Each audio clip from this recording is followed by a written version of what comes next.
Deus tem um controle da história e em cada circunstância está atento às necessidades do seu povo e o livra. O Comentário Bíblico Adventista do Sétimo Dia, no volume 4, na página 260, explica que, ao escrever o capítulo 41, o profeta tinha em mente a civilização babilônica, a qual imprimiu muito sofrimento para o povo de Israel. Babilônia, que tanto confiava em seus ídolos e se posicionava contra Deus e seu povo, ao final estará destruída, enquanto os santos do Senhor terão livramento glorioso. E quem fez surgir no Oriente aquele a cujos passos segue a vitória? Esse versículo 2 faz referência a Ciro, rei da Pérsia, que destruiu o Império Babilônico e libertou os judeus que estavam cativos. Contudo, Ciro é considerado como um tipo de Cristo. Ciro libertou Israel do reino da Babilônia. Cristo libertará os seus filhos da Babilônia mística. Mas uma pergunta se faz necessária. Quem fez e executou tudo isso? Será que foi apenas Ciro com seu forte exército persa, que por si só realizou o que fez? Ou foi a mão de Deus que agiu no Oriente? A resposta está no verso 4. Eu, o Senhor, eu mesmo. É o soberano Deus que ordena tudo o que ocorre na terra e no céu. Seus propósitos são ordenados desde o princípio, e século após século ele chama os seres humanos a cumprir a sua vontade. Deus está no comando de tudo.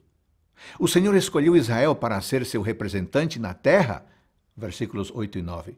Israel foi chamado para ser um reino de sacerdotes e nação santa, como lemos em Êxodo 19. E mesmo quando envolvido em pecados e transgressões, Deus não abandonou o seu povo, mas sempre estava a lutar por Israel. Sua mensagem era: não temas, porque eu te ajudo. Nem sempre as circunstâncias estiveram favoráveis à nação israelita.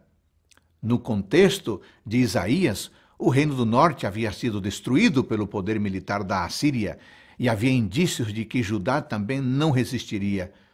Nesse tempo, no qual o povo estava vivendo situações difíceis, Isaías apresenta-lhe uma mensagem de esperança, coragem e ânimo.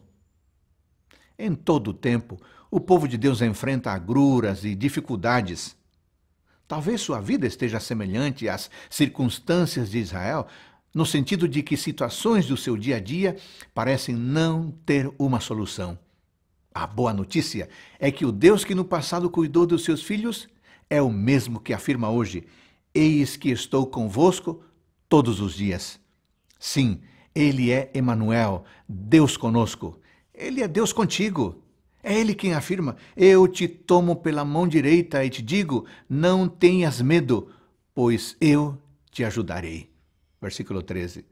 Em razão da existência do pecado, o povo de Deus ainda terá necessidades por algum tempo. Sofrimento e dor fazem parte do contexto da existência do mal. Durante esse tempo, ainda se verá que os aflitos e necessitados buscam água, e muitas vezes não há, e a sua língua se seca de sede. Mesmo em tais circunstâncias, a promessa divina é: eu, o Deus de Israel, não os desampararei. Versículo 17. Isaías descreve as regiões da terra não alcançadas pelas bênçãos do Evangelho como lugares secos e áridos que necessitam da refrescante graça divina. Há povos e pessoas que estão sedentos espiritualmente e que serão satisfeitos. Mas como é que isso se dará? Que a mão do Senhor fez isso. O esforço humano não é suficiente para transformar a vida espiritual. O esforço humano não é suficiente para fazer com que o Evangelho alcance os desertos da terra. Mas sabe de uma coisa? A graça divina toma providências.